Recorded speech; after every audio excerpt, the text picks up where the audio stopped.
Man, this is Deion Dawkins, man, and you're listening to The Scoop on OurScoop.com. You already know.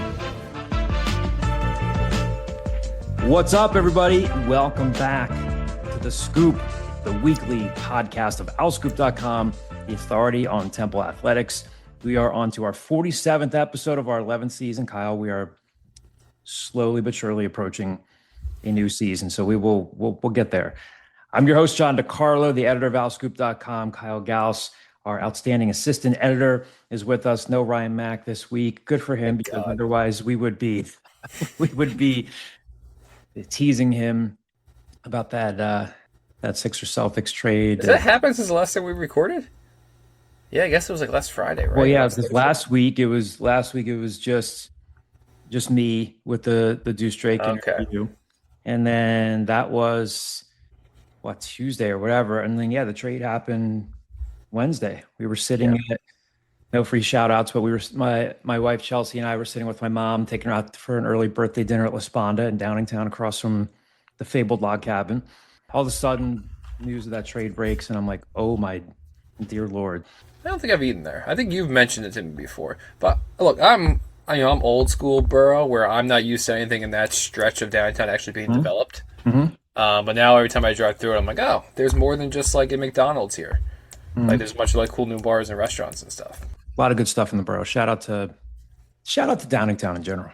That used to be a bank, I think, when I was there. Yeah. Anyway, got a lot of cool stuff ahead for you on this week's show. You'll hear my interview with Temple women's basketball coach Diane Richardson. We talked about the key returning players like Kaylah Turner, Tristen Taylor, Saniyah Craig. And then, of course, we talked about the newcomers as well, like Myla Benton, Talia Logwood, and Penn State transfer Shayla Smith, the all-time leading high school girls basketball scorer in Philadelphia history. We talked about her daughter, WNBA star, New York Liberty Center, Jonquel Jones. Diane also talked to me about who's on the non-conference schedule this year. So lots of good stuff ahead there. We had the chance to talk for close to half an hour at our office. And we've got some football stuff ahead for you in the mailbag. I want to tell you that we are going to be rolling out our position previews ahead of preseason camp. We'll talk about this a little bit later. We wrote yesterday about how Temple's first preseason camp practice is going to be on August 5th. So it's going to be here in less than a month. So between Kyle and I, Ryan Mack and Mike Livingston, we're going to get you covered there, rolling out a position preview every day for 11 days, rolling up to August 5th. So a lot of good stuff ahead. Appreciate the mailbag questions. That's going to be a lot of fun. And we'll talk some Temple hoops as well. Kyle, how's Meg feeling? How's life? How's the summer? Meg's fine. She's said that with such a smirk. It's just, I appreciate the sentiment of the question. I'm sure Meg is also sick of people asking her how she feels. Because I asked her like twice a day, like, oh, how you feeling? Mm-hmm. Oh, I threw up in the shower. And you go, okay, well, move on with your life, all right? Curb stomp it down. Let's keep on going. By child number 3, she's just, I said curb stomp, I meant waffle stomp. Curb stomp is a different thing. I had never heard that term for pushing vomit into the That's waffle stomp. I'd never heard waffle stomp. I didn't even know that was a thing. Yeah. But she's doing fine. She's, we're getting through it. We are on week 16, I think. So, still got quite the stretch to go. She found out yesterday that her mom is planning a sprinkle, and she is very upset about that. Oh, no. Because Claire tried to be sneaky about it, but Meg sniffed it out. So. Oh, so it was literally supposed to be a surprise, and then it wasn't. And it wasn't, which I wasn't even part of it. They didn't trust me to keep a secret, is what I was told. That's interesting. I would generally consider you to be. You are a lot closer to the vault than being away practicing an open vault. I think you're like if I've ever had to tell you an open vault, that's just a room. That's just it is. Yeah. That's just there's no need to call it an open vault. But I mean, I don't think you have loose lips. I think it's just because she assumes that like if I'm going to be loose lipped with anybody, it would be my wife. But that's fair. She is your life partner, so life partner. Your wife, your confidant, your strength. You don't seem to be in the mood to have anything positive said about your because people are not here to hear about my reproduction. They're here to hear about Temple athletics. They are. with that glorious segue there, speaking of someone who's an amazing mother, Diane Richardson, Temple's women's basketball coach, as I said in the intro there just a few moments ago, was kind enough to give me about 30 minutes of her time. And we went up and down the roster with every player, the 6 newcomers, the 6 returning players. A lot of cool stuff here. Diane's always a great interview. Always enjoy having her on the scoop. You'll hear her early on here talk about how she kind of took responsibility for not developing her bench more early last season with the non-conference schedule. And again, you'll hear here in a second. I just said, hey, no one was expecting you to go to the Final Four, but you guys had high hopes. You finished 15 and 17. Beyond the stats and the numbers, just what happened? And the first thing she pointed to was the lack of bench development there. So some of the guards she's brought in, like Benton, Logwood, and Shayla Smith, can help strengthen that bench. You'll hear her talk about Anastasia Bulanova, the 6'3" Russian forward who was hurt last year and has recovered from a knee injury. So a lot of good stuff ahead here. So we'll play my interview with Diane Richardson, and then we'll have more for you on the other side.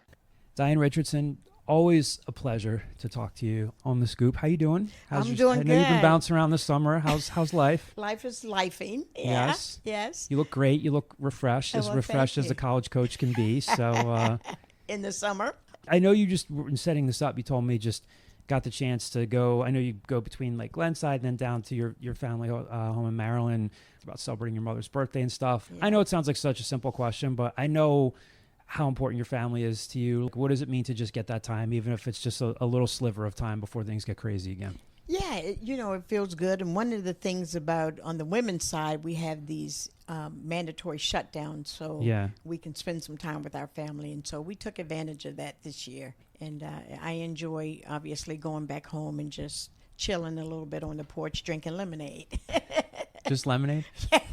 Okay, we'll keep it to that. Just lemonade. I wanted to start. There's so much to get into with you. When looking at last season, before we get into like what's ahead, I'm not saying that there was this pressure on you guys to be a Final Four team and compete with UConn and South Carolina, but I got the sense that you really felt like you had something last year, and that win over George Mason was a great way to start the season.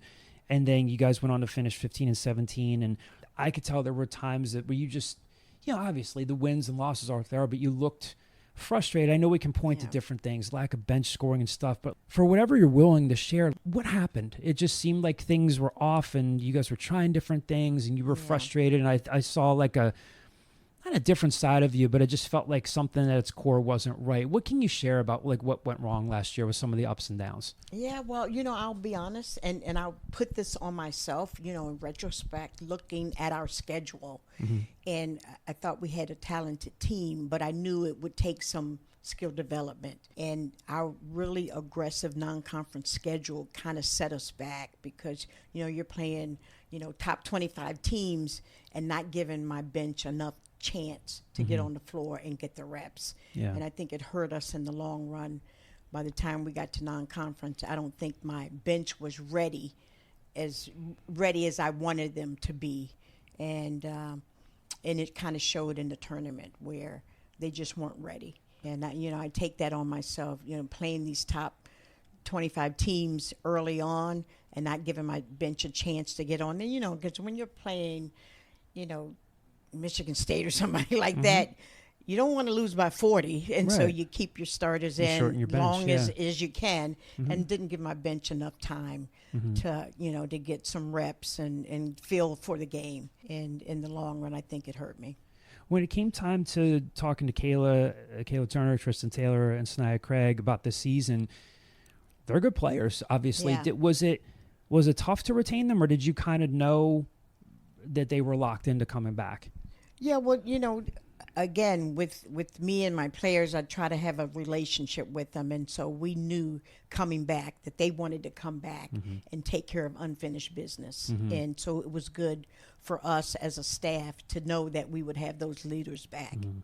In 2026, it's kind of like the obvious question, how big of a deal is it to have, your 2 top guards and your leading rebounder back? Because, again, you lost players in the portal, everybody does, but in a different season, you might have had your whole roster wiped out. Yeah.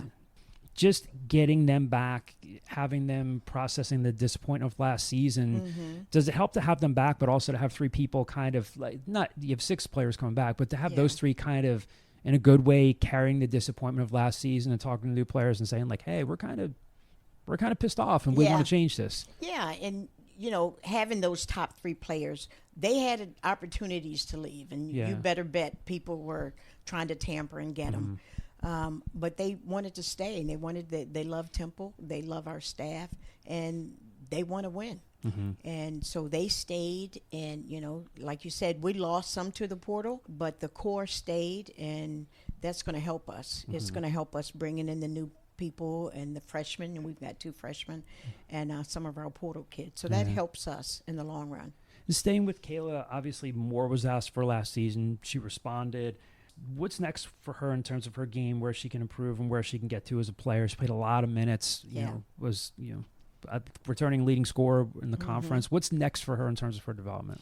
Just getting more diverse in her game. Obviously, I've got to say my staff. I mean, I have Wanisha Smith, who was an All-American. I have Cheyenne Curley, who was record setter at Howard.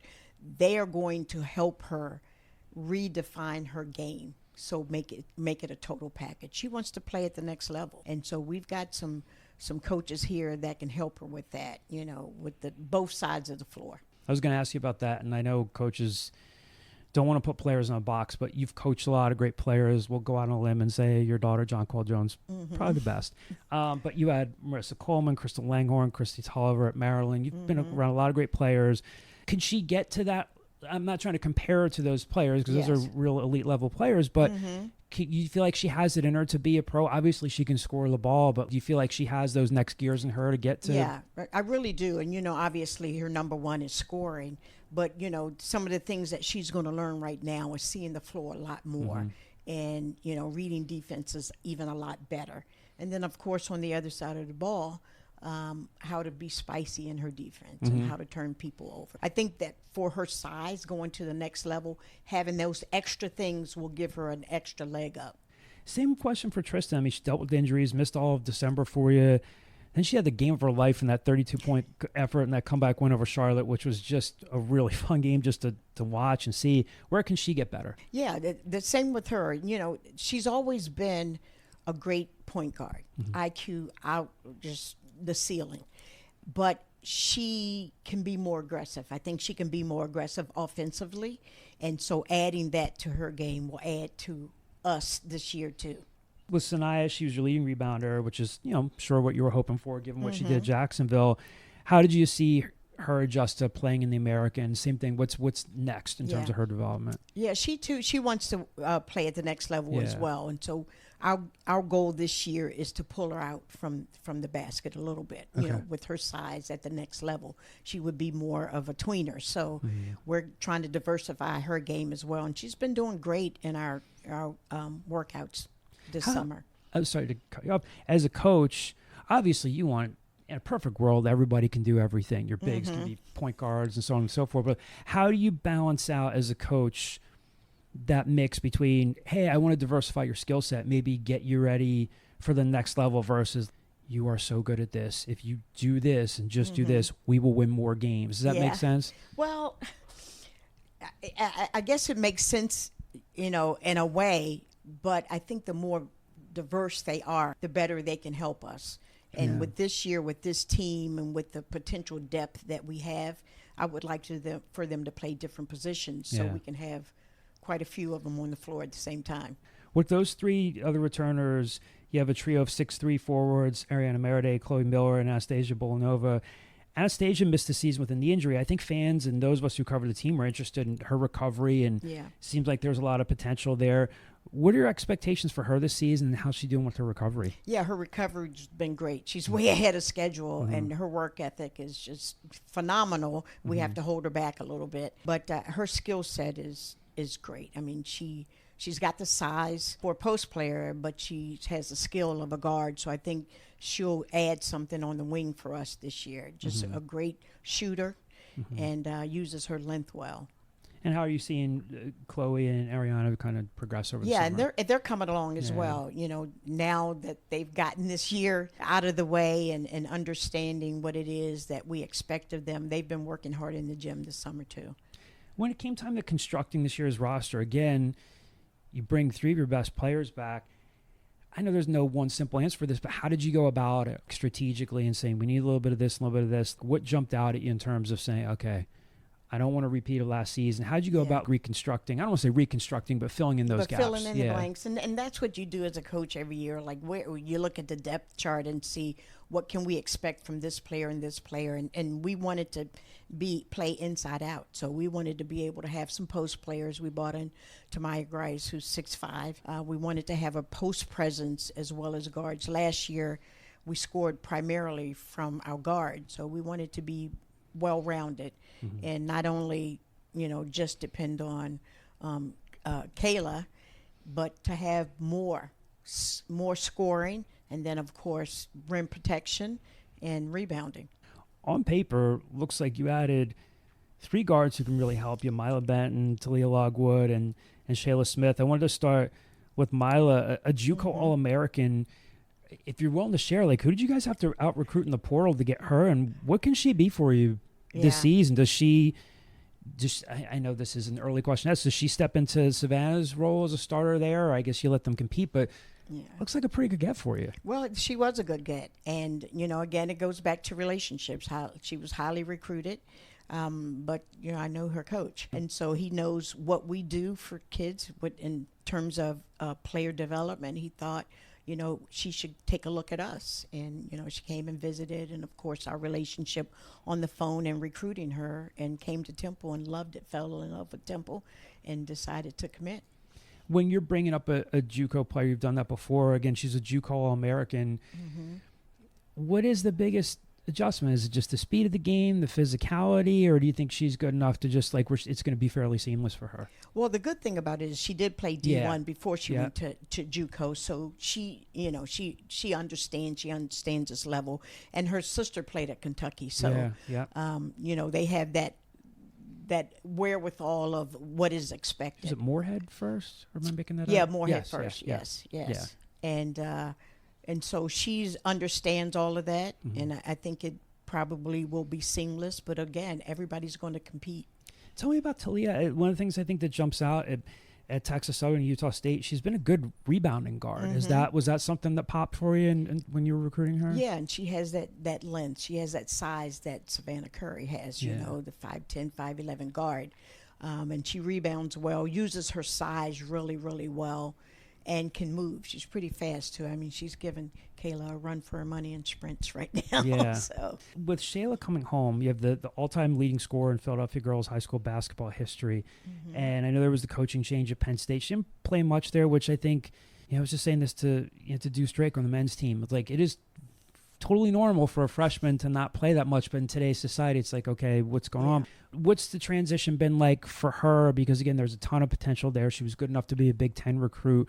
When you got her, what went into that? Some kids love to come back home. Some kids are like, I want to stay away. What was that recruiting pitch like to her, and what does it mean to bring her here? Well, we recruited her before, she went away. And we've watched her grow since she was in 9th grade, since I got here. And so we've always loved her game.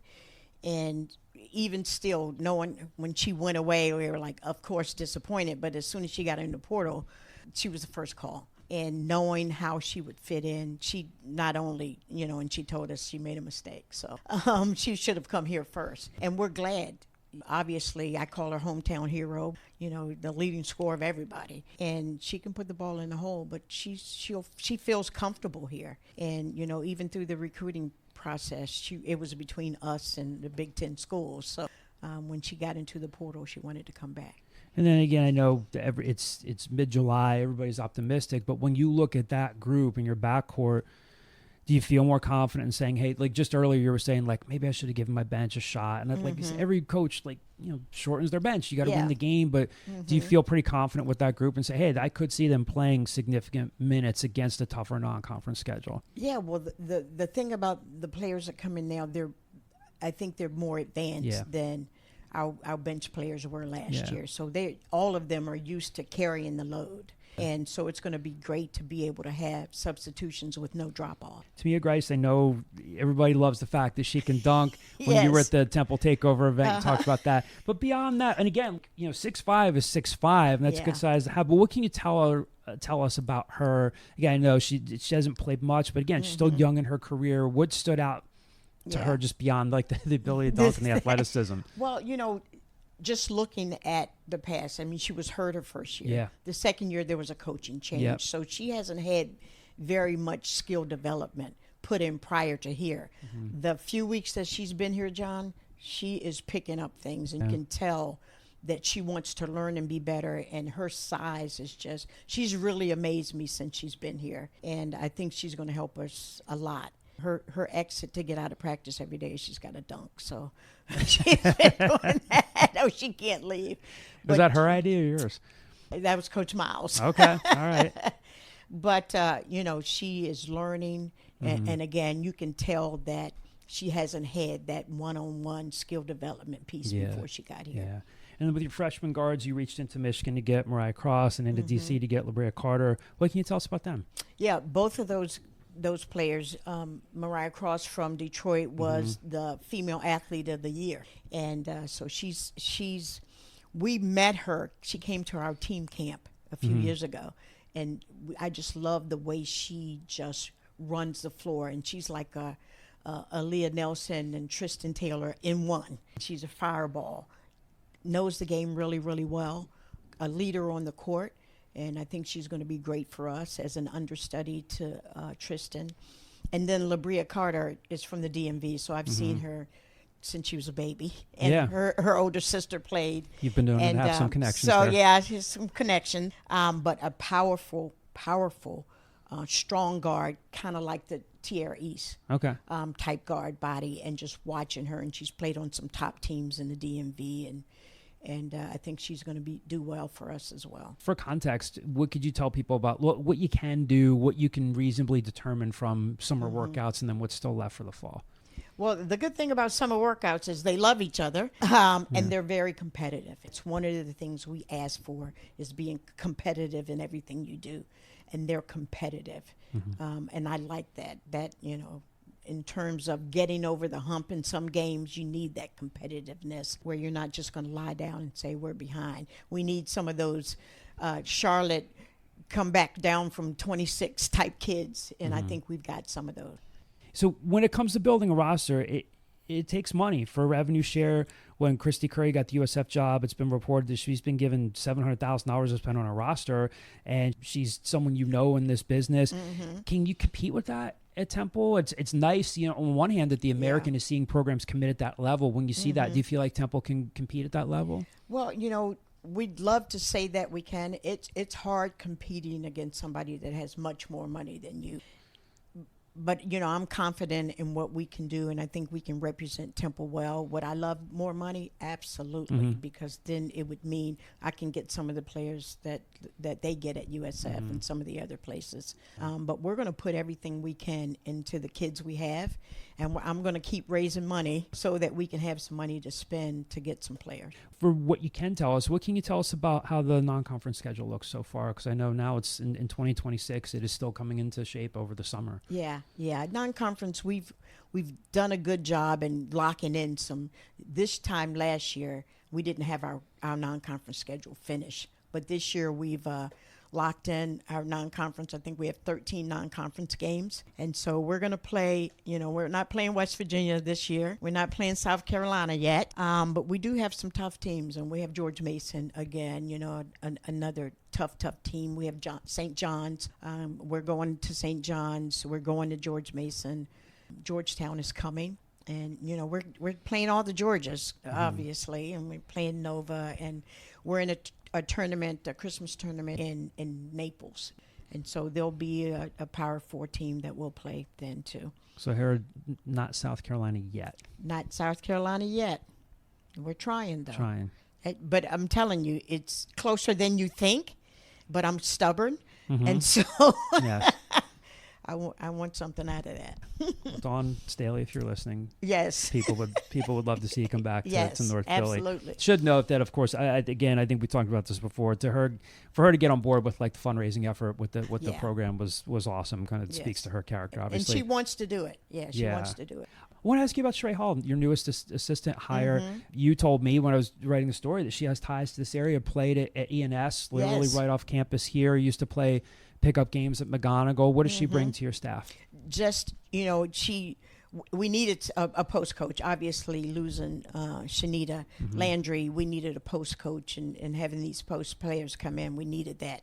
But we also looked at what she's done in the past, and I've talked to some of her former head coaches. Love her energy. You know, we love energy around here at Temple, energy, but also her experience working with post players. Last year, she was at Jacksonville for 1 year, and they won the conference, first time ever.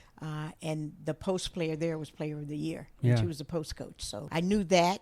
I also knew that she played locally, and she has Philly ties, and we're trying to keep the best players home. How about the head coaching experience too? How much does that help? Absolutely. So she's done everything, you know, at different levels. So she understands the grind, you know. We have more resources than she did as a head coach, but she understands that you got to put time and effort into it.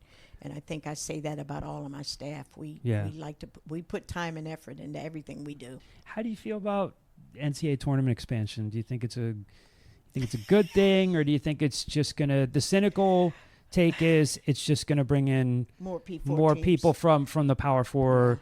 I know that's out of your control, but when you hear about that, do you kind of say, if someone's going to tell me it means more teams from the American, I'll believe it when I see it? Do you kind of take a cautious approach, or how do you feel about it? Well, our goal is to win the conference, so that we don't have to worry about that. But, you know, and listening to, and, you know, now I'm on the board of the WBCA Women's Basketball Coaches Association. So, you know, we look at those things.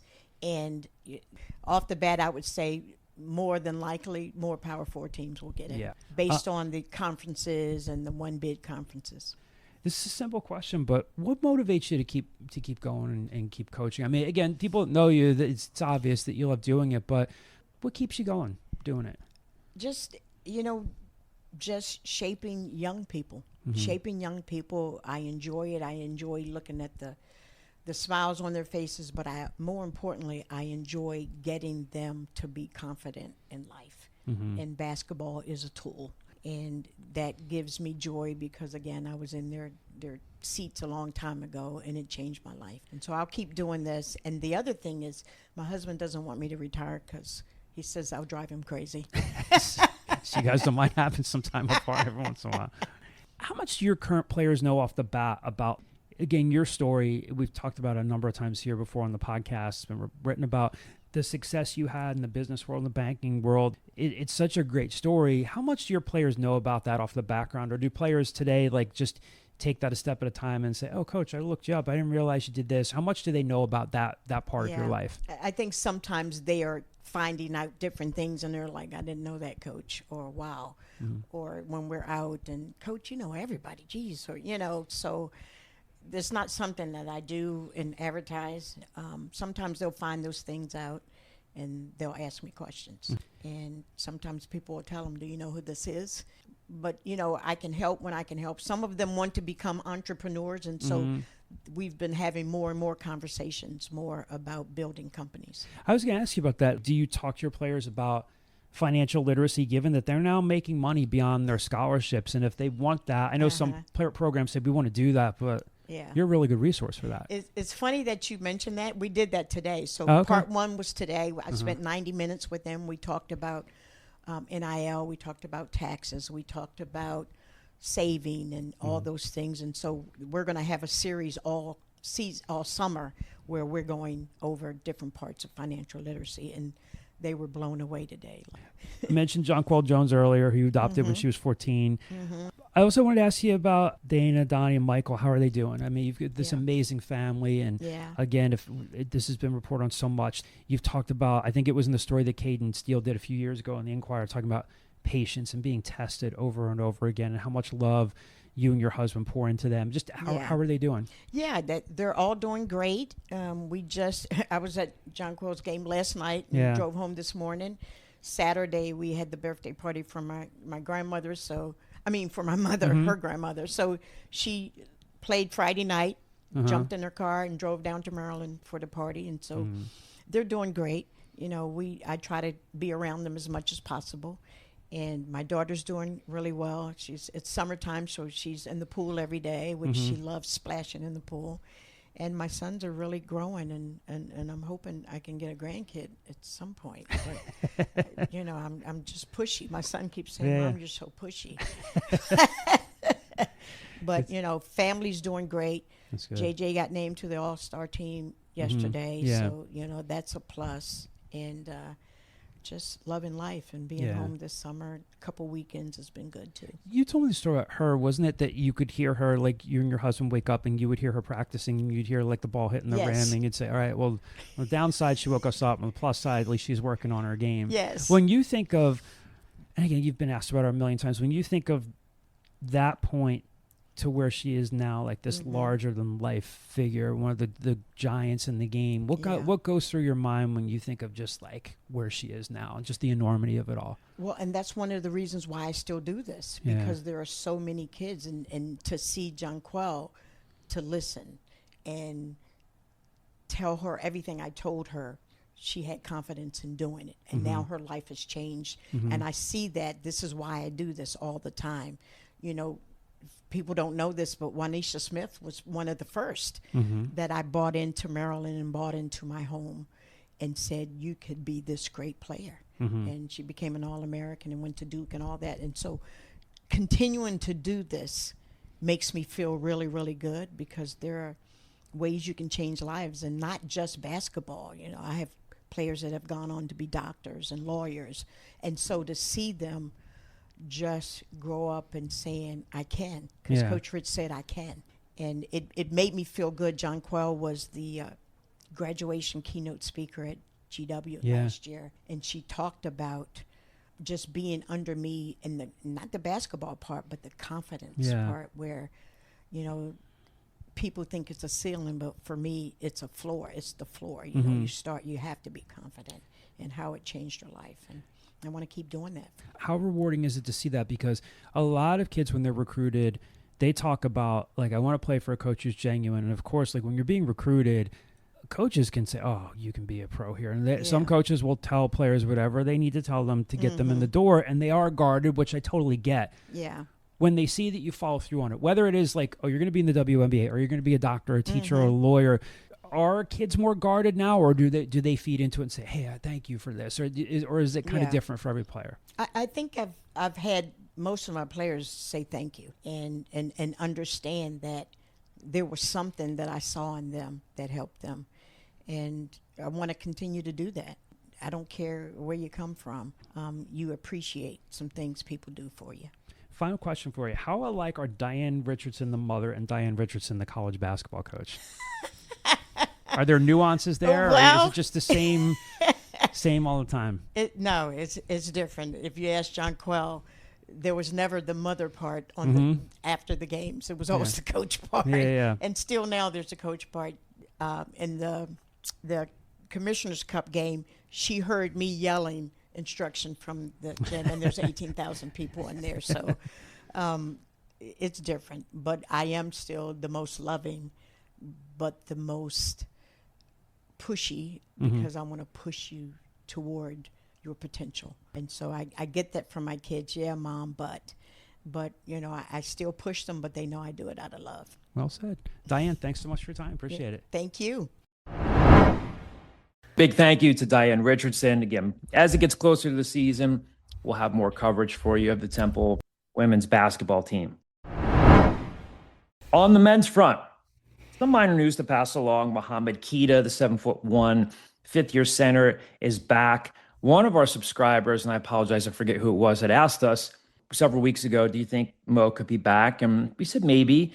And it seems to make sense around this time, right? So other than the game he had against USF back in January, where he scored 4 points in the last 36, 38 seconds to help win that game, we know he's really, nothing more than depth at this point. I don't say that to knock him, but at this point, it's worth noting again, it's important to remember, and we'll talk about this in the mailbag. We got a question about this. There is one more roster spot to offer here. Adam Fisher intends to use it. We were told that this week.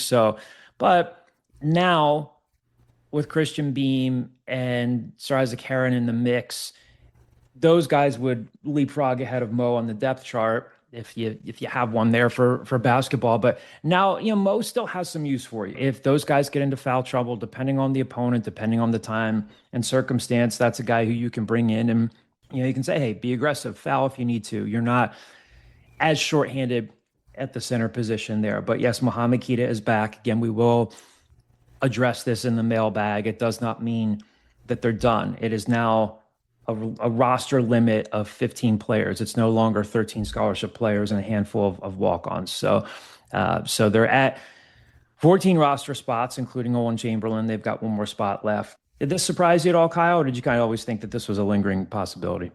I'm not going to lie and tell you I've been sitting here with my finger on the pulse of the Mo Keita market. I believe you have been. But, I mean, when we talked about this back in May, before Sir Isaac Heron and before Christian Beam committed, I think we had floated out on the scoop, like, at what point do you kind of just circle back to, like, Mo Keita? And I think I said at the time, like, it only makes sense if Mo Keita went out there, saw the market, realized there wasn't a 20-minute per game rollout for him somewhere at, I don't know, Fairfield, and then instead decided, like, okay, if I'm going to come back and just play a role and be a couple minutes a game guy, then why not do it at Temple? Because, I mean, from everybody you talk to, he's a good locker room guy. I don't think he's necessarily upset with, his playing time. I don't think he's the type of guy to kind of clamor for why aren't I playing 25 minutes per game. And if you're that aware of yourself, then why not finish things off in an environment and a role that you're used to? So it makes sense. I think it's just pretty indicative that the market for if Mohamed Keita went into the transfer portal thinking he was going to find a starting role, I think that reality hit him and he came back to Temple. So it makes sense in that sense. Nailed it there. So hopefully we'll have a couple more interviews to bring you as we continue to, as I've said in past podcasts, we want to help you guys get to know as much about this mostly new Temple men's basketball roster. So again, if you look back, listen back, several interviews with Babacar Jai, Deuce Drake, of course, some of the guys that we interviewed when they first committed. So we'll hopefully bring you a few more interviews there prior to the season starting and bring you some schedule news as well, non-conference schedule news in the upcoming days. On the football recruiting front, Temple's now had 3 guys that have since decommitted after committing. Kamari Holloway, the latest, flipped to ECU. We've talked about him in previous weeks. When I initially interviewed him when he committed, he said he was, I think his exact quote was something like, I'm going to go check out ECU and see what they have going on. And again, Kyle, you and I are used to this. The verbal commitments are what they are. They're not worth as much until these guys sign. So Kamari Holloway has flipped to ECU. If we didn't mention it in a previous podcast, I think we did, but the past few weeks have kind of blurred together. Ethan Dempsey has flipped from Temple to Charlotte. So between Holloway, Dempsey, and Mikey McQueen flipping to Syracuse, Temple's down to 12 high school verbals right now from the 2027 class. So Kyle, what are your thoughts on this? And we haven't had, I would say, outcry on the message boards about what's going on. I think the average fan kind of knows this can happen, but I think they're kind of better equipped to handle this time around. I don't think any of us were of the impression that they were going to sign the type of class in terms of numbers this time around that they did last year. But what's your impression of these flips and these decommits? Yeah, I think the only one that was surprising to me was Ethan Dempsey. Mike McQueen was kind of just, it was always, even when he committed to Temple, he had that official visit set up for Syracuse, and you kind of thought to yourself, if Syracuse actually offers, which in today's day and age, an offer from Syracuse isn't necessarily an actual offer from Syracuse, but if they actually offer, then that makes sense to me. He'd flip there. Fran, for all that Fran is very, very good at recruiting South Jersey, especially South Jersey defensive backs. That is what Fran Brown is known for. It's what he's excelled at his entire career. It makes sense, especially big corners. Kamari Holloway, when he was still going to take his official visit to East Carolina, I think I said right prior to recording the scoop, I'm like, well, he's not coming here. It's just not going to happen. That I feel like I always go back to even when Anthony Russo committed to Temple and he was still going to take an official visit to LSU. And I remember it being Temple had to tell him, yeah, if you go to LSU, you don't have a spot here, because the fact of the matter is, if you're still taking official visits to other schools, especially schools in the same conference that are closer to you, like this situation, it just seems like you're just trying to lock down a spot maybe with Temple and not actually really truly committed. Ethan Dempsey's the one that I'm like, okay, there had to have been you hear that maybe his family wanted him closer to home, because otherwise, I mean, I think for as much of a early on in the rebuild they are, I think there's the argument to be made that Charlotte's like a bottom 5 FBS program in college football. Like, I think they're going to continue to be pretty bad this year. So that's a situation where you just think it has to be off the field related. Yeah, I mean, from the few people I talked to, it sounded like his parents, specifically his mother, wanted him to be close to home because, like you said, and look, they're continuing to invest in their program down there, so good for them. Maybe they had more money to offer. I'm not sure, but it very much sounded like a family issue because, I don't even know how much weight this holds, but when I talked to Ethan, he sounded really legitimately enthusiastic about coming to Temple. Not that Kamari Holloway didn't, and not that Mikey McQueen didn't. From a talent perspective, look, all these guys are good enough to play D1 football. You'd love to be able to bring in a guy like Mikey McQueen, a 6'4" corner, if he projects out and makes good on that potential. Hurts to lose him. Ethan sounded like he really, really, really wanted to come to Temple and was locked in there. So it very much sounds like a family situation there. So yeah, and you asked, like, do you think they're better suited to handle this, or it feels like they're better suited to handle this? I think a lot of that's just college football, like the landscape nowadays, where if this was 10 years ago and it's July of 2016 and you just lost 3 commits in the span of like 3 weeks, you think to yourself, like, crap, they're going to have to go like circle back to some of these guys that camped out that weren't good enough to take, or like they're going to have to go down their list. Nowadays, I think those spots just shift. I think you still trust your initial scout and you determined, okay, we took Kamari Holloway because we liked him better than person B. Okay, Kamari Holloway's not here anymore. Are we going to take person B? If they didn't like person B enough to take him now, they just shift that roster allocation to the transfer portal. Yep. They just go, okay, we'll just wait until December or January and we'll get somebody then that we liked or that we think can make more of an impact. So like I think that fans are used enough to the transfer portal now that they're like, okay, well, let me just wait till this kind of like all shakes out before I make a judgment, because 10, 15 years ago, early days of my L-Scoop tenure, there would have been threads after threads about Keeler's losing what's going on over there, Keeler's losing this, and blah, blah. I feel like fans have finally come around to, like, it's just, don't get caught up on it. It'll work itself out by the time spring ball comes around. Yeah, and it's very well said, and I think I posted this too on the football board. They now can project out and say, okay, we might be able to bring a few guys back. Again, we're talking about this in early July. We have to see what kind of seasons some of these players have, but they could retain a guy for a 5th year now. And I think right now that's going to afford them the opportunity to sort of stand pat, be a little selective, be a little patient with who they take. I don't know that they would maybe see any like true position needs. Then they can evaluate, and like you said, then dip into the portal more. So I think for those reasons, it's probably going to be a much smaller class in terms of the amount of high school players they sign. Yeah, I mean, I think the way that their roster is kind of configured right now is there's not all of a sudden 20 guys that are going to come back next year and have a 5th year, but there's a handful, to your point, that you can say, okay, maybe we want to allocate more playing time and more rev share to person B who's going to come back, and maybe that comes at the expense of an incoming freshman, like things like that. So I just don't think we've talked before about how Temple is one of the few programs that still really kind of recruits high school, at least at this level, and I think they're going to continue to do that, but I think they're also flexible enough to still just trust their scouting and not force a reach into a class when you can just get some guy from Middle Tennessee State or whatever that you like better. Precisely. So, real quick, what's one of the hardest things about covering, like doing a podcast now? It's thinking about what school you're going to hypothetically take a kid from. Like, I think to myself, like, oh, well, if Keita wasn't going to go to Fairfield, you're going to get a kid from Middle Tennessee State. Those inside baseball, all off the dome. I don't know what school I'm going to say until I say it either. Well, I mean, think of some of the other, like the D2 schools, the JUCO schools. Yeah. You really have to broaden your horizons. Yeah, I'll start mixing in IUPs, Lock Havens. Yeah, Mercyhurst is Slippery Rock, Erie, right? Mercyhurst is in Erie. Slippery Rock's right near Erie. Going to the PSAC, yeah. Going to PSAC, yeah. Aren't they getting rid of a lot of PSAC schools? I thought they were. Who? No, that's Penn State The Penn State satellite campuses. They got rid of a fair amount of them. Yeah, IUP's PSAC, Slippery Rock. PSAC, Mercyhurst is PSAC. Then you get into like the Bloomsburgs. I remember IUP, I've talked about this before. IUP in high school had a thing where they announced they came to Downtown West 2006, Oh yeah. They announced over the announcement, IUP is here. Bring your last report card to the library, and they will give you a decision on the spot. So I walked there, and they were just like, "Yeah, like we'd love to have you. Like you have a spot. Would you like to come out for visit?" I was like, "Absolutely not. I just needed to hear it. Somebody was willing to take me."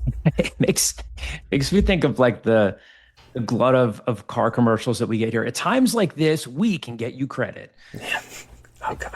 I'm stealing that from some 14.9 APR. Yeah. It's a great rate. No, it's not. Just kidding.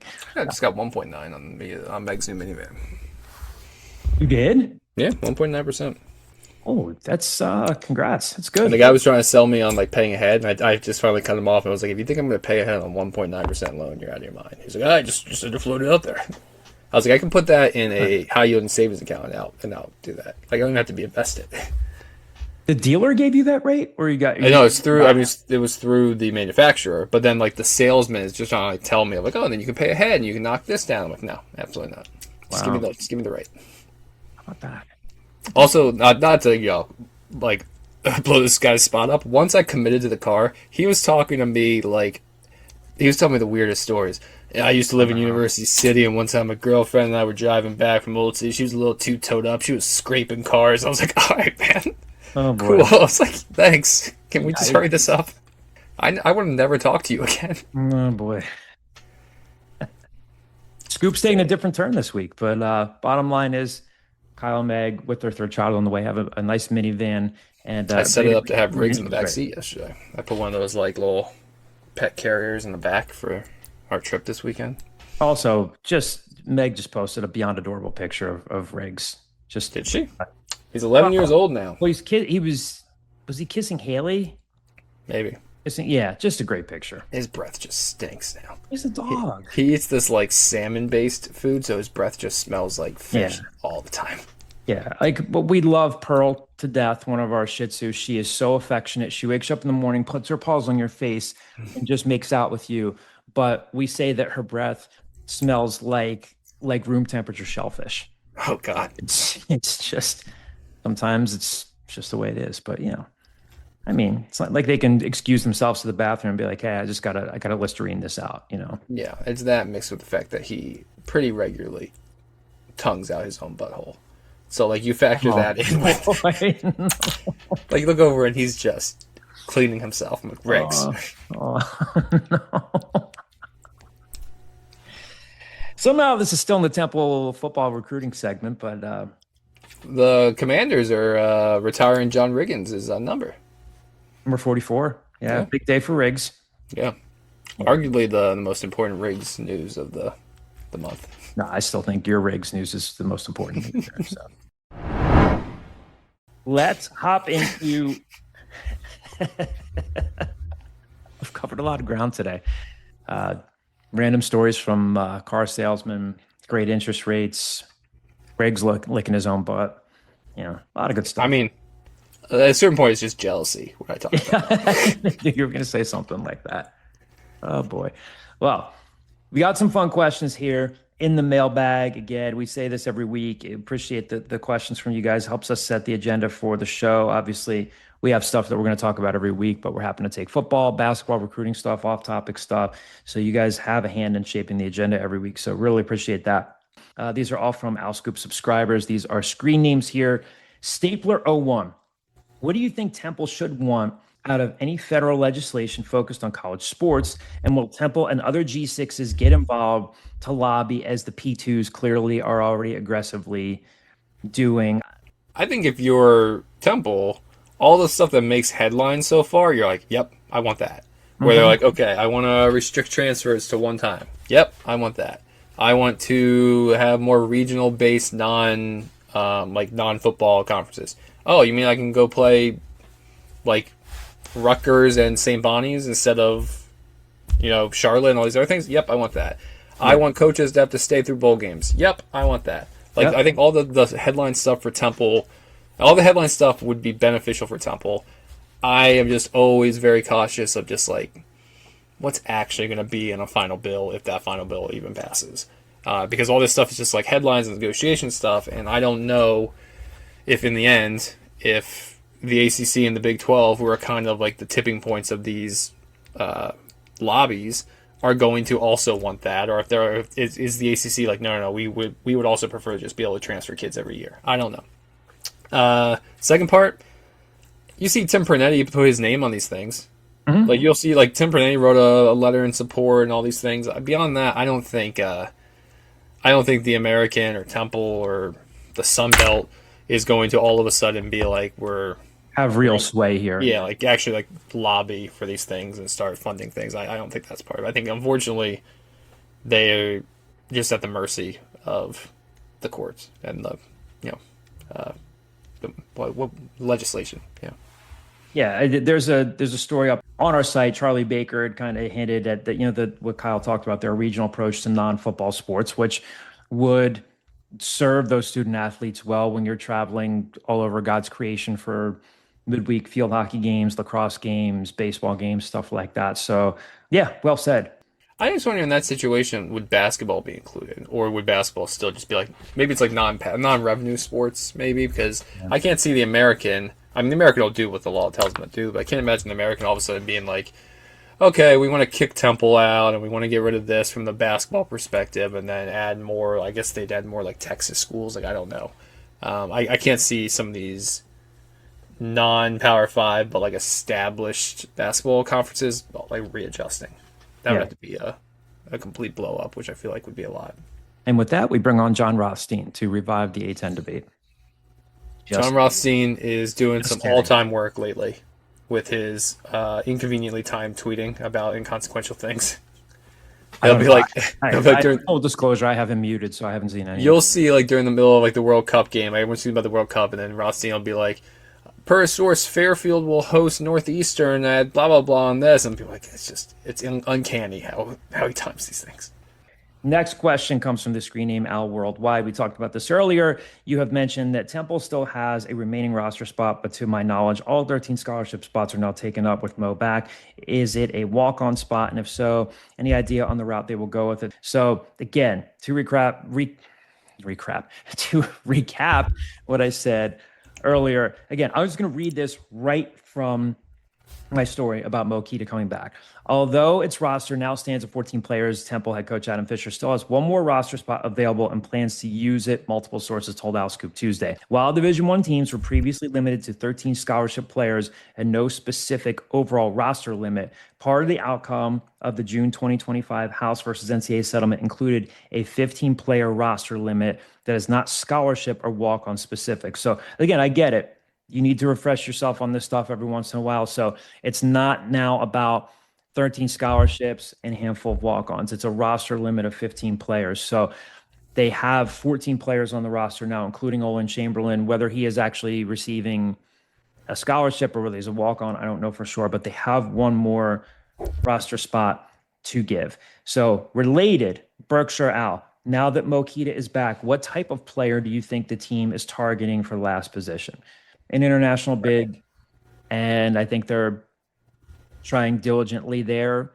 How successful they're going to be remains to be seen, but I think they would like one more big. If that doesn't work out, I don't know if it's more developmental international player or a high school player, but to the best of our knowledge, and we've talked to multiple people about this, that's the direction they're heading in. The only thing I'll add about the 15-man thing is I think you can be a little confused by it because essentially last year they still operated almost like a 13-man scholarship, right, and they still had the walk-ons like Connor Gal, Olin Chamberlain. Yeah. But I think this year, look, I don't think if they don't get an international big, they're going to for sure use that spot. I think just give them the flexibility to bring in another guy and not be up against the scholarship limit. So if you find the right guy and it seems like they have a certain target in mind, then yeah, you can go up to 15 men. Next question from Sunny Al. This is a three-parter. Sunny Al says, feel free to cut one question to save time. Sunny Al, we're here for you. We're not going to cut questions. You're a loyal listener, so we're happy to take all of your questions. Question number one from Sunny Al. This is all about football, right? The next questions? These are all about football, yes. Yes. Were you concerned about that? Did you want to be like, hey? Well, I mean, if you all of a sudden go from talking about Temple basketball to all of a sudden you're going to ask these next questions without specifying it, John, people might be confused. Good point. Fair I'm enough. laying the groundwork. You are I'm laying setting the table. You're just coming in and asking when the food's going to be there. But I'm bringing a bottle of wine. Yeah, I don't drink wine. You don't drink wine at all? No, I drink wine. I drink wine occasionally, especially when you're trying to lose weight. Wine. Yeah. But then Meg makes fun of me because if I'm on like a weight loss journey, which after stepping on the scale this week, I need to go on a weight loss journey. She'll see me with a measuring cup, like pouring out the wine, and be like, "Oh, well, that's 6 ounces, so I know how many calories this is." And then finally, after watching this a couple times, she goes, "Why don't you just do that once, pour 5-6 ounces, and then look to see what it looks like on the cup, and then you'll know, like on the wine glass, then you'll know what 6 ounces is." And I'm like, big energy brain, think conversely. I know there's 750 milliliters in that bottle of wine. I can just drink the entire bottle of wine and know exactly how much I drank. Just go hard the other way, Nick. That's good. I put on a few pounds last week between eating hot dogs, hamburgers, some pasta for my mom's birthday. I have some work to do. We were up in PEI for a couple of days. And I think I ate pretty okay you gotta there. tell our listeners about the trip. Did you eat some mussels? I actually don't think I had any mussels. I had every other type of seafood. I had plenty of lobster. I had scallops. I had a haddock that was very good. It was the best seafood I've ever had in my life. PEI is exactly what you think it is. It's very good seafood. It's very like laid back and slow. Very like Canadian. It was a good time. I came back with like pain in my big toe, and I'm like, did I give myself gout in one toe? I was going to ask. Yeah, with shellfish. Yeah, but no, it went away. But but I think I ate pretty okay. I think I just we went out for like the Canadian World Cup one day. Had quite a few beers, so I think I was holding that plus airport. Like when you fly, you get bloated. I think I was carrying that for a while. Stepped on the scale, heaviest I've been in like 5 or 6 years. So you were back by the time the catastrophe happened with the Belgium game, right? You were. Oh yeah, wasn't that Monday? Yeah. I got back last Monday. Ooh. Well, we're not a soccer podcast, but hey, no, but not that type of football. No, was JT Noons on the US. That's the last Temple men's basketball men's soccer player that I can remember going pro. JT Noon. Maybe they could have used him the other day. Shout out to JT Noon wherever you may be. Okay, so Saniyah, 3 questions here from one of our loyal listeners. Question number 1. I've been listening to and reading a lot of season previews for different teams, especially the American. Every reporter who covers their team thinks the team they cover will improve. Someone has to lose. Fast forward to the end of this upcoming season. Why did Temple take a step forward this year? Why did Temple take a step back this year? First part's spot on. This is that time of year where every single preview is like, and this school's finally going to take a jump in year 3 or year 4 or whatever. Like, this is definitely the hope springs eternal part of the offseason for sure. Why Temple has improved? I mean, it's continuity, right? Like they're bringing back 4 offensive line starters, bringing back both of your starting wide receivers, not bringing back your starting running back because he graduated, but like having obvious, like these are the next people up ones. I feel like on offense they have so much continuity that in year 2 of a system that has been like prolific at its previous stop, you just have to kind of hope that like, okay, the first half of the season that you saw from Temple last year where they averaged like 30 points a game for the first 7 games of the year is closer to what you're going to get as opposed to the last 5 where they averaged like 16 points per game. So if you're optimistic, I think that is the reason. If you're pessimistic, you'll notice that I left out the most important position in college football, where if Jackson Smolik or Johnny Shepard don't work out, then all of a sudden you're putting a true freshman out there or a guy in like Cameron Boykin who hasn't played, and like that's just a situation where I don't care how good your skill players are and how good your offensive line is. If the quarterbacks aren't able to actually like run the offense and deliver the ball, it doesn't matter that much. It's the most important position far and away. If they take a step forward this year, I think it's going to be more because of their defense. And I wholeheartedly agree with you. I mean, like, I liked what I saw of Jackson Smolik. I'm willing to give the offense more the benefit of the doubt. Yes, he has to go out there and prove that he can be a college starter, but I think he got better in the spring, play well in the cherry and white game. You started to see some of the traits that made you say, okay, I can see why he wound up at Penn State at first. Beyond that, like you said, 4 returning stars in the offensive line, although I think someone could push Jackson Pruitt at right guard. You have one of the best tight ends in the country in Peter Clark. You got Colin Chase and JoJo Bermudez coming back at wide receiver. They have to stay healthy. I think Jace Freeman could have a really nice year. It could be a better version of Kajai Holloway, and he's got the build. And that's not even to talk about some of the positive flashes we've seen from guys like DeMonte Green, Reece Stocksdale, Ramir Hardy. Sam Brown's been a nice, I don't want to say a pleasant surprise at running back, but I don't even know that the staff expect him to look as good as he looked in the spring. He looked closer to the guy that was coming out of LaSalle that got him into the Big Ten at Rutgers. And then now, if he's that good, you can still spot Hunter Smith, allows you to keep bringing along Kevion Mason and maybe freshmen like RJ Blunt or Amir Morrow, or maybe even DeCarlos Young pushes them. But I think it's on defense. That's where I think you have more questions than answers. I think Brian Smith knows that. But I think if they make a step this year, I think it's going to be just as much out of defensive growth. So last year, 10th out of 14 teams in scoring defense, almost 30 points a game, 11th in rushing defense, almost 200 yards per game there. Now, they were third in passing defense, 199.5 yards per game. But not to rain on that, you have to consider that when teams can run on them like they did, that skews the numbers. Army ran all over them. Navy ran all over them. ECU ran all over them. That ECU game blew up the rest of the season. They're coming off that Tulsa win on the road. You're thinking they just need one more win. ECU comes to Philly, puts up 358 yards on the ground against them. Then they never won again. And also they didn't affect the quarterback. I'm not including pressure rates here, but they only had 16 sacks last season, 12th out of 14 teams in the league. Of that small total, the only returning players on this roster who are coming back who produced a sack were Curly Ordonez had one, Russell Sykes had one, Javon Brown had a half a sack. So, Brian Smith can find ways to create pressure, and that's where I'd have my focus between the pass rush and a group of corners that they're also admittedly still kind of looking for more out of. So I say all that to say that if they take a step forward this year, I think it's because the pass rush got you juice that you were looking for out of guys like Jalen Joseph, Jameer Diaz. You got some improved ability in the middle from a guy like Russell Sykes, who I just mentioned, or maybe a guy like Kevin Hornbeek pops as a transfer. And then you need to see some real improvement from the corners like Denzel Chavis, Adrian Lang, Devontae Ward-Grant. So loved what I saw from Colin Dinkins in that Viper role. He's a Big Ten transfer. You saw some of the traits. So I think if they take a step forward, I think it's going to be just as much about the defense. I'm not saying that they're going to be a top 5, top 10 national defense, but I think I'm willing to give more. Again, all the points you made about the offense were spot on. I'm willing to give them a little bit more grace. I think if they take a real discernible step forward, it's going to be because the defense is starting to pull its weight. Second question here from Sunny Al.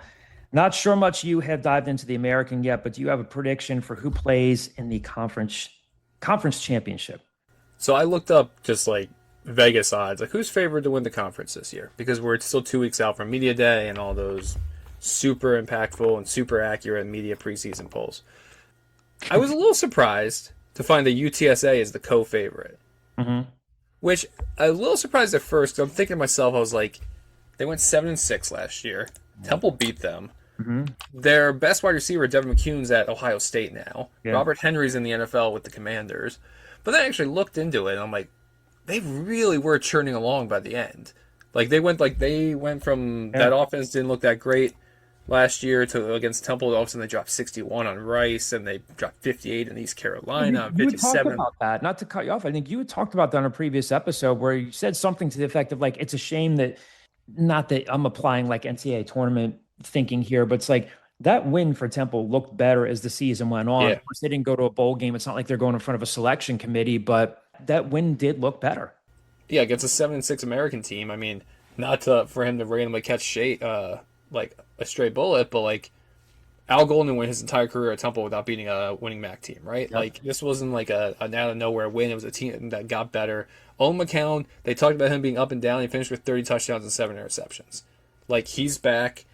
David Amador, so much of it, right? Like I think it's a go. Oh, you're bringing the same quarterback back. You have continuity there to keep position. Yeah, I think that's the point. Is like nobody knows what they're talking about, so they go with like continuity. And there's some big names coming back in that offense. Plus, like Jeff Traylor's won before, and they were looking good towards the end of the year. So it's like them or Navy are kind of like the co-favorites. Yeah. Navy, you think to yourself, you're like Blake Horvath's gone. Heinrich's gone. Yeah, Heinrich's gone. So like you think like, okay, this is like. are they going to be able to reload? If there's any program that can, it's them.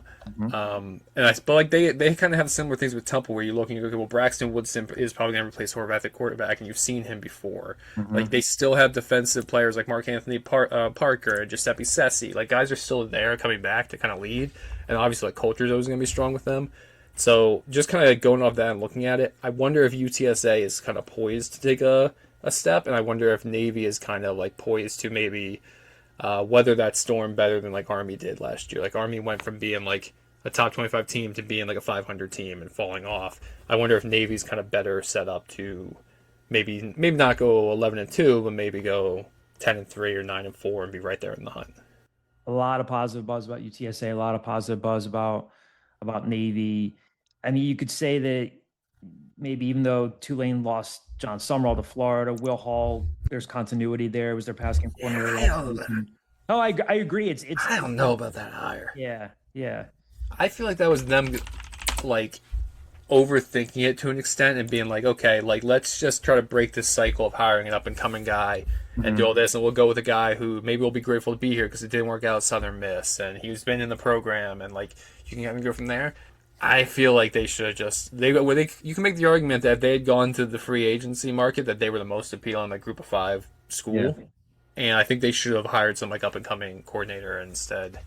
They did a retread who was a failed retread. This wasn't some guy that was good at Southern Miss. Like he got fired from Southern Miss. Yeah, so it's not an apples to apples comparison, but you know, when the Manny Diaz fiasco happened and certain decision makers at Temple were like, oh, we need to have a guy who wants to be here. Yeah, but Ron Carey just won a conference championship. He had won 2 of them at Northern Illinois. Yep. Yeah. Like Will Hall was good at the D2 level and then went 14-30 at Southern Miss. So I don't know. He must have really impressed them with his in the facility work in 2025, because that's an interesting hire to me. I could maybe throw Memphis in that. I don't say maybe. It's not like a stretch. Charles Huff brought a lot of good transfers with them to Memphis, but again, it's preseason polls. I don't know that they've ever been worth much, but now they're really getting kind of dicey because you just, you don't know. Don't know. Charles Huff to me, and like you can only go off of what you read and what you hear when you talk to like certain people. Everybody I've talked to or read about Charles Huff it wouldn't surprise me if they're very good this year. It wouldn't surprise me. Like, I think he can coach. I think he has the ability to, like, he brought the right guys with him. I get that.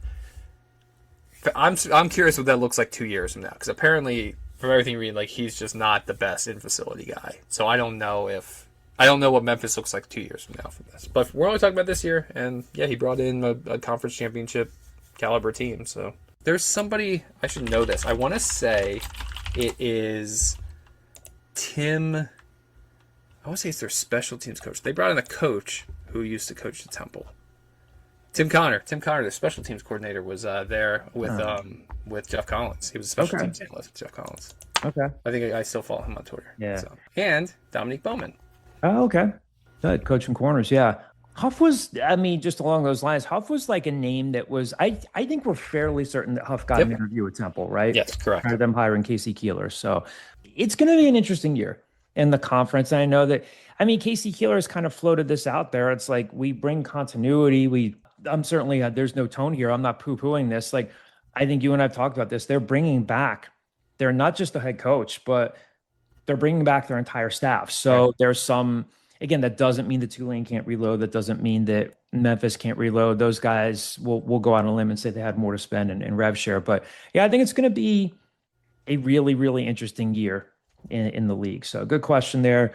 Third and final question from Sunny Al. Peter Clark may be the highest rated player for Temple in NCAA 27. One of 2 NCAA 27 questions we got here in the mailbag this week. Let's say the current Al Scoop staff is also in the game. Who has the highest rating and why? I know who has the lowest rating. Is it going to be me? No. Okay. If I see Ryan lined up at corner, I'm just exposed now. I told Ryan he was going to catch some strays this week. He knows. Like, of course I'm just exposing him. Yeah. Like, there's no way I'm not just lobbing it up there. These 50-50 balls are 90-10 balls. If he breaks up a pass or if he gets a pick, he's going to apologize for it. He's not going to have that killer instinct. I'm so sorry. No, he's not going to be the Tim or the Ted Lasso, like be a goldfish. It's going to get in his head. I'm going to expose him once, and then I'm just going to keep going. Oh man, Ryan, we'll ask you this as you're listening. What say you to that? Maybe we'll get him on next week, but I can't put myself too high up there. I'd like to say I can try to keep myself in shape, but my age now starts with a 5, which is highly depressing. So I know It's hard to hear that. Yeah. How about for you? Imagine it for me. Literally, like last week at the shore, some random person was talking about birthdays. We were online, and I made some sarcastic comment about my age. This one was like, "You absolutely do not look 50," and I took it to heart as much as I ever have. Like what she could have. Chances are she was just saying it to be nice. Like, oh, thank you so much. It made so much. I think you benefit from you're the first like generation that wasn't just ripping darts inside your entire life. So like 50 in Gen X looks a lot better than like 50 as a boomer and 50 as silent generation, greatest generation, all these things, because they just like abuse themselves. So like by the time I get to 50, they'll have had the whole Generation X where it's like, okay, like those guys didn't look terrible at 50, and they'll look at me and they'll go, that's a rough 50. You always have the very nihilistic approach to just your own mortality, your age, and all that. Yeah, I didn't preface that with I don't think I make it to 50, but if I do somehow make it to 50, it's like whenever you watch Cheers and those people are supposed to be like 33 years old, and you're like, that person's 67. Oh yeah. It's always great. Now that will probably all that stuff will end up in my Instagram algorithm in a couple.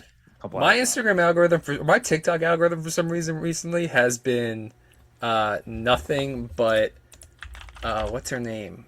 The point girl from WNBA, Caitlin Clark's teammate, Cunningham. Yeah. Oh, well, yeah. Soph Cunningham's been all over. So yeah, but it's been TikToks of like people superimposing their thoughts over like, oh man, Sophia Cunningham running to the defense of Caitlin Clark, and she thought to herself, like, nobody messes with Caitlin Clark. I'm like, none of these things were said. This is you, like, romanticizing an on-the-court conflict. Like, what's going on? A lot of fun. That and a lot of Attitude-era WWE. They'll go from that to, like, the Big Show. And I'm like, all right, let's watch this. A couple more here from Temple student media fame. Chris Young. Chris is a Temple grad and on the baseball communications staff now at the Tampa Bay Rays. Those of you who cover Temple sports might have seen Chris a couple years ago. Used to check people in at the media table, giving out credentials. So Chris is awesome, and appreciate the question here. So Chris's question: if you had to plan out a recruiting visit for a Temple football player, say a 4-star guy, what does that itinerary look like? Where on campus / in the city are you taking the kid and his family? Kyle, you very handily won the recruiting pitch with Ryan. So I'm going to go to you first on. I'm an in-home guy. The campus visit that's for our staff. We have a great support staff. They're going to take you all around. They're going to take you to places you're supposed to be. Here's the link. Here's EO. Here's all the facilities. You can have access 24/7 to these facilities, top notch. Then they're going to take you off campus. They're going to get you a cheesesteak. We're not going to Pat's and Geno's. Okay, that's tourist, and you're a true Philadelphian now once you commit to Temple. We're going to take you to Angelo's. We're going to take you to some bars that maybe will let you in when you're 18. And then, just to finish it, I got you a room, 4 seasons, top of the skyscraper. Look around. Our budget doesn't exist here. We live in. I stole Coach DeCarlo's credit card. It takes him days to find out. Look at this. Not limitless, endless pool. And then look at this endless pool. I'm getting alerts. No, I'm getting alerts. I get alert for every single transaction. Every single transaction, it pops up to my phone. I go, God damn it, Meg. Yeah. What are you doing this for? But yeah. I think I'm taking the point is you start off with campus. They always do like Saturday. They'll do the link because they have to like clear it with the Eagles what they were going to be able to take them. Blah blah blah. Do that, and I think the rest of the time you just sell them on Philadelphia. The other thing I would add is I'm taking them up to the second floor of the facility and just showing them all the NFL guys, just walking them up and down that hall. And I say that, Chris, specifically. You're saying a 4-star guy. Not that the 3-star guys and the unranked guys don't want to go to the NFL too, but I'm showing them Matt Ioannidis. I'm showing them Brandon McManus. I'm showing them Hassan Reddick. All those guys. So. I found it funny listening to the Coach Rich interview, and she was like, oh, well, so-and-so wants to play. She wants to go pro, and the other one wants to go pro. I was like, do the other ones not want to go pro?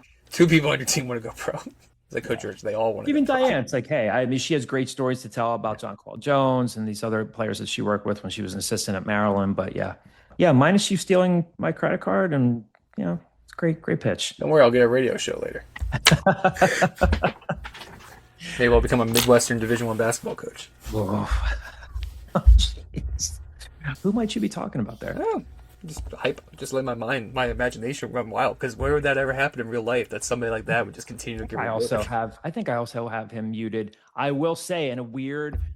They had a good year. They got better last year. Yeah. He used to have a radio show. When he interviewed me, he did this rapid fire thing. It was like 2 hours before the Notre Dame game. Went on his radio show. Was sitting in the press box at the link, and it was like, Ken Temple, do this. If they win, it'll be because and it was like on and off with his producer. So interesting. I doubt said person remembers me, but hey. I can't imagine they interview 300 people a year. Yeah. Just there notching their belt. I don't even wear a belt. Final question from our good friend Javon Edmonds. Javon is, of course, a former Owl Scoop staffer, former Inquirer intern, and now has the distinct pleasure of covering Fran Brown up at the Syracuse Post-Standard. So he certainly has his hands full. If John and Kyle, Javon asks us, if John and Kyle were to play each other in college football 27, how long would it take for someone to score? I would say it would happen very quickly. I always tell myself I'm going to start decompressing and playing more video games. I just haven't done it. So you would score me rather quickly. I played it last night.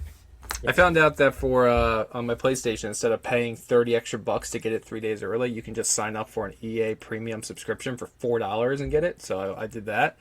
I would score you the first drive. I'd buy scoring you the first play.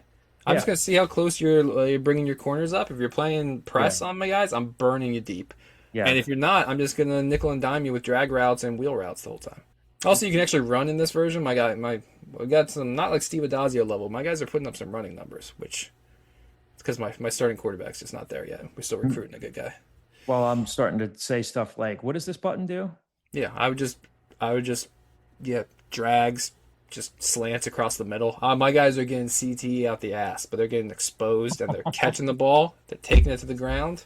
I'm asking and once they start seeing stars, next one up. I'm treating it like a Nintendo controller, and you're like, yeah, look for the select button, BA select start, up, down, left, right. Yeah. It's first drive, if not first play. And Javon's trying to paint this as a picture, as like neither of us will know what we're doing. Javon, like, run it. I'll take you any moment. I'm confident in my ability to beat anybody in the Outscoop staff. I would also envision this too. You start channeling, like you sort of did now. You start channeling Vince Vaughn in the breakup. Just start smack talking. I can't. It's not even me. It's these mechanical guys with the big hearts. And I'll give you an example of that. And if anyone's still listening, you should turn off. Like 2 years ago, I was playing online NCAA, and I was getting my ass handed to me. I was down like 21 points. I decided I'm just gonna win by doing that. I did the opposite of like I just milked the clock to the point that I'd run the clock down to 1 second. I was talking trash to the guy the whole time. He wanted me to just quit and resign. I refused to do it. And after like 12 minutes, he finally just quit and resigned. I won. I get that win because I just mental gamed annoyed him to the point that he finally resigned. This was just a random person? Yeah, random dude. Hope he's well. Well, there you have it, Javon. Hope that was the answer you were looking for. So thank you all for your mailbag questions this week. We'll have more stuff to come. Again, keep an eye out for later this month. 11 straight days of Temple football position previews, any recruiting news that comes your way. 12 days of Christmas. -1. Unless we create 11 days of Christmas. 11 days of Christmas. Yes. What is your of the 12 days of Christmas lyrics before we sign off here? Do you have a favorite? 5 golden rings. Oh, okay. Like it emphasizes itself, like naturally the cadence of it.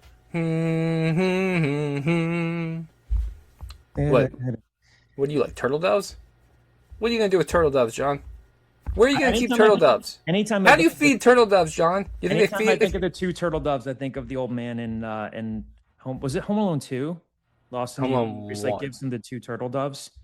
Home Alone 1, right? Home Alone 2, the main like supporting adult is the pigeon woman. That's right. Yeah.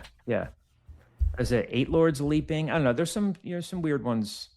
There's some weird ones in there. So 5 golden rings. Yeah. Do you have a favorite version of the 12 Days of Christmas? Like I sure don't, John. I'm a functioning adult. You have the Muppets version? Have you ever heard the Muppets version? No, but you bring Muppets into it, they probably take the inside track. All right. We've covered a lot of ground. Appreciate all of you hopping on for another episode this week, and we will talk to you soon.